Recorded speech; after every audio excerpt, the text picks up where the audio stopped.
I turned these plastic bottles into this PET filament. And then I took this filament and then I printed this really cool classic Coke bottle and this Eiffel Tower. Want to know how I did it? In my prior videos, I talked about sourcing the plastic bottles, getting the labels off, cleaning them, cutting them into ribbons, running them through the pultruder, and we ended up making filament like this. Now we're going to talk a little bit more about some of the printer hardware requirements.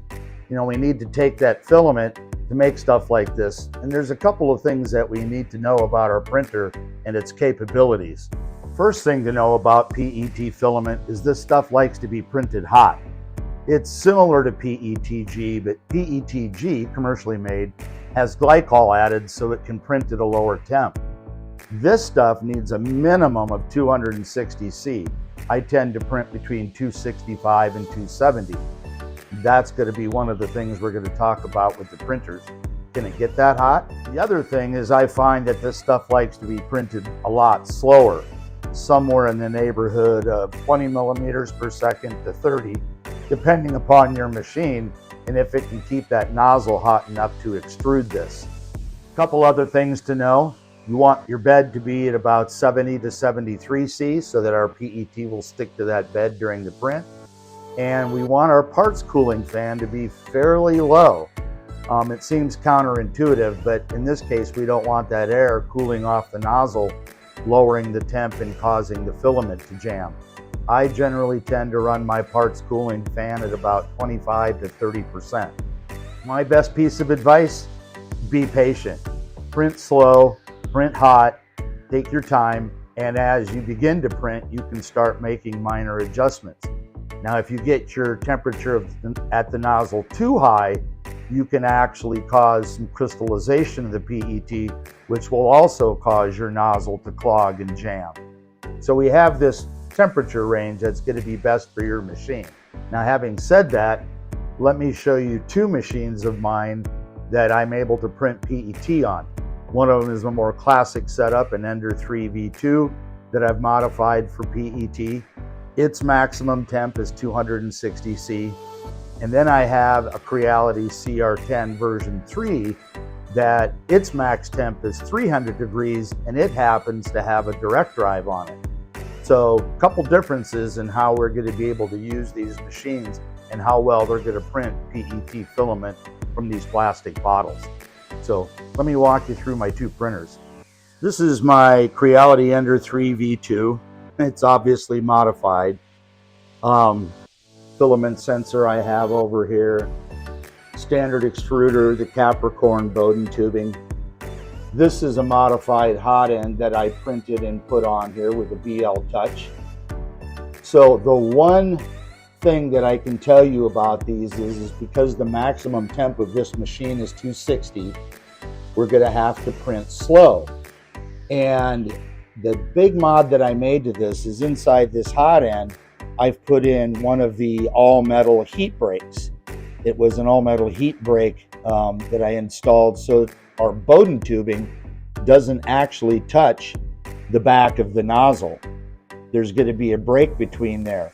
At 260 degrees C, over time, that high temp will begin to cook your PTFE tubing, and once it starts charring, it's going to start clogging and jamming.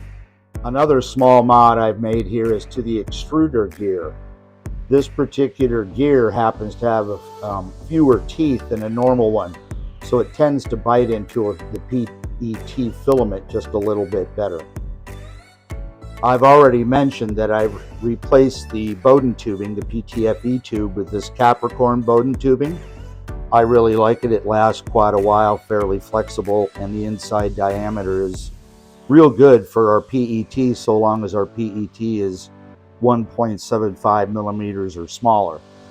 In addition to the all-metal heat break I've added in here, I've also changed the nozzle to a 0.6 millimeter nozzle instead of the standard 0.4. Reason being is our PET filament that we've made could potentially have small contaminants in it. And if those go through, there's a better chance of them going through a 0.6 nozzle than a 0.4. Now on this particular hot end, I have a dual fan system here And when I print PET, I tend to run these fans at about 25%. So just a little parts cooling. We don't want too much. If you do too much parts cooling, it'll cool off the nozzle and you could get clogs and jams. So standard Bowden tubing setup, maximum temp of 260 C. So the trick on this one, gotta go slow, gotta run the temp at least at 260 to 258 C. Take your time, be patient. Now this is my Creality CR10 version 3. This one's been modified a little bit. It has a Sprite Pro direct drive extruder on it. It also has the all metal heat break. And the maximum temperature of this machine is 300 C. So on this machine, when I run PET, I'm going at about 30 millimeters per second, and my temperature is set at about 265 C. I probably could increase that to 270 C and increase the speed, but I tend to want my prints to be nice and clear. If you get your temp too high, sometimes the PET filament will begin to crystallize and get a very strange opaque effect to it. So when printing PET on this CR10, I told you I have my temp set to about 265 C. My cooling fan here, because it's a little smaller, I have that one set at about 30%.